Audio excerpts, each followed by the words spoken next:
কোন স্বার্থের বিনিময়ে আপনি যে গর্ব করে বলেন ভারতকে দিয়েছি? কে? বাংলাদেশ তো আপনার কোন নেতা বা নেত্রীর পৈতৃক সম্পত্তি নয়।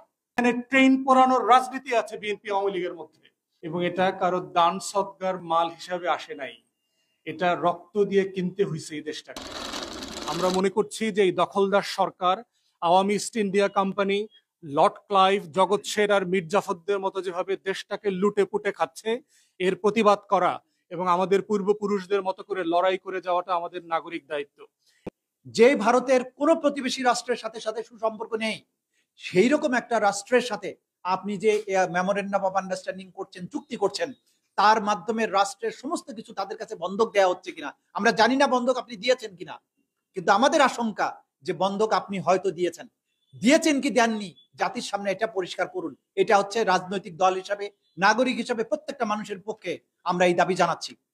কারণ এই প্রাইম মিনিস্টার নিজে বলেছিলেন যে ভারতকে আমরা যা দিয়েছি ভারত চিরদিন তা মনে রাখবে।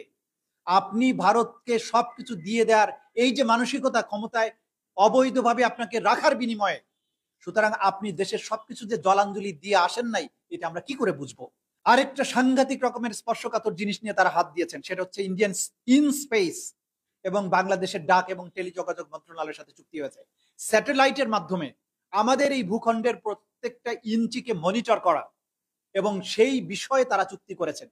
এই চুক্তি করার মাধ্যমে আমাদের নিজস্ব স্যাটেলাইট ব্যবস্থা নাই, আমাদের বঙ্গবন্ধু স্যাটেলাইট নামে যে জিনিসটা আছে সেটা বাংলাদেশে চাইতে পূরণ করতে পারেন, এটা খুবই কম কাজে লাগে, আপনারা সবাই জানেন।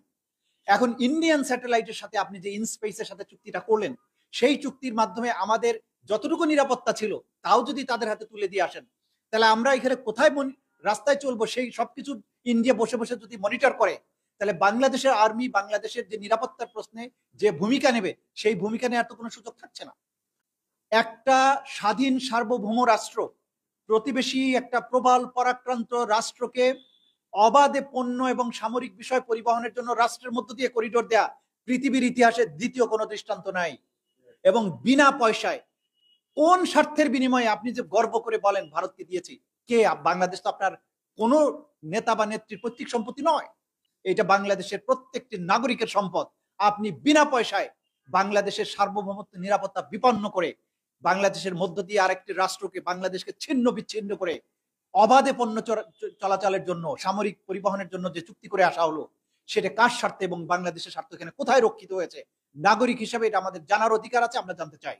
যদি জনগণের সরকার না হন, আপনি যদি বাংলাদেশের স্বার্থ দেখতে অভ্যস্ত না হন, আপনি যদি আপনার অবৈধভাবে ক্ষমতার মসনদে থেকে অবাধে দুর্নীতি করার অধিকারটুকু চিন্তা করেন, তাহলে আপনি দেশ এবং জনগণের প্রতি কোনো দায়বদ্ধতা অনুভব করবেন না। এবং বাংলাদেশ কোথায় গোল্লায় চলে গেল না যুদ্ধক্ষেত্রে পরিণত হলো, এই ধরনের স্বৈর শাসকরা কখনোই সেটার পরোয়া করে না। বাংলাদেশের মানুষ 47 সালে এবং 71 সালের দুইটা লড়াইয়ের মধ্য দিয়ে তারা যে রাষ্ট্র করেছে, সেটার মধ্য দিয়ে এই প্রশ্নের উত্তর দিয়েছে যে আমরা একটা স্বাধীন রাষ্ট্র সার্বভৌমভাবে বাঁচিয়ে রাখার জন্য করেছি এবং এটা থাকবে। এবং এটা কারো দান সৎকার মাল হিসাবে আসে নাই। এটা রক্ত দিয়ে কিনতে হয়েছে এই দেশটাকে।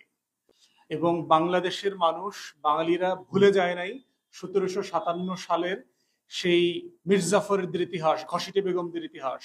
অতএব যেই রক্ত দিয়ে বেইমানি করে দেশ হারানো হয়েছিল, সেটা লড়াই করে রক্ত দিয়ে আবার দেশটাকে উদ্ধার করতে হয়েছে। অতএব উত্তর খুব পরিষ্কার, বাংলাদেশ রাষ্ট্রের স্বাধীনতার সার্বভৌমত্ব বিক্রি করা হয় নাই এবং করা হবে না। এই জন্য দিল্লিকে বলছি, বাংলাদেশের 20 কোটি মানুষের সাথে বেইমানি করে শুধুমাত্র একটা করদ রাজ্যের মুখ্যমন্ত্রীর উপর ভরসা করে যদি আপনারা মনে করেন যে আপনারা 800 কিলোমিটার রাস্তা, 1000 কিলোমিটার রাস্তা বাংলাদেশের বুকের উপর দিয়ে চলে যাবেন, বোকার স্বর্গে বাস করছেন। শুধু বাংলাদেশের আভ্যন্তরীণ রাজনীতি দেখেন, এখানে ট্রেন পোড়ানোর রাজনীতি আছে বিএনপি আওয়ামী লীগের মধ্যে।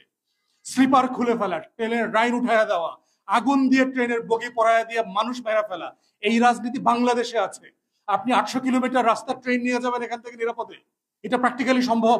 বাংলাদেশের মানুষকে খুশি না করে একটা অগণতান্ত্রিক রাজ্যের সাথে, মুখ্যমন্ত্রীর সাথে চুক্তি করে? অসম্ভব ব্যাপার, হইতেই পারে না। কানেক্টিভিটি হইতেই পারে। আমিও নেপালে যেতে চাই শিলিগুড়ি দিয়ে, আমিও উত্তর দিনাজপুর হয়ে আমি ভুটানে যেতে চাই, আমার ট্রাক যেতে চায়, ব্যবসা করবে, পেঁয়াজ আনবে, বিদ্যুৎ আনবে। আপনিও বাংলাদেশের উপর দিয়ে যান, ত্রিপুরা যান, কুমিল্লা হয়ে, আমার কোনো সমস্যা নাই। কিন্তু শুধু আপনি নেবেন, আমি কিছু পাবো না, আমি দেবো না, এটা তো চুক্তি হতে পারে না। আপনি বার্মা থেকে গ্যাসের পাইপলাইন নিয়ে যাবেন বাংলাদেশের উপর দিয়ে, কিন্তু বার্মা গ্যাস আবার আমাকে বিক্রি করতে পারবে না, সেটা কেমন কথা হলো?